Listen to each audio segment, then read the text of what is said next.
Hey everyone, welcome back. In today's video, I'll walk you through how to fix login problems in Google Antigravity. If you've been having trouble accessing it, don't worry, I've got you covered. Let's go over the most common issues and how to solve them. First, login and authentication errors are the most frequent problems. Make sure your internet connection is stable, then try restarting your browser or app. Clearing your cache and cookies can also help. Double-check that your Google account email and password are entered correctly. Next, if you're located in a restricted region, such as China, some features may not work properly. In that case, using a VPN or a region-friendly workaround can help restore access. For those using WSL2, Windows subsystem for Linux 2, ensure that everything is set up correctly and that authentication is enabled within your configuration.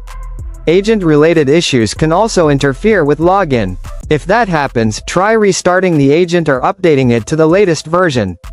Installation problems may occur if files are missing or corrupted. Reinstall the application and carefully follow all setup instructions to avoid errors. If you're using a Chrome extension, make sure it's properly installed and up to date, as outdated extensions can block login or affect functionality. Keep in mind that Google Antigravity may have usage limits. If you've hit a quota, you'll need to wait a bit before trying again. Performance issues can also affect login. Close unnecessary background apps and make sure your device is running efficiently. Compatibility matters too. Ensure your browser and operating system meet the required specifications. Older versions may not work properly. Lastly, check your network connection.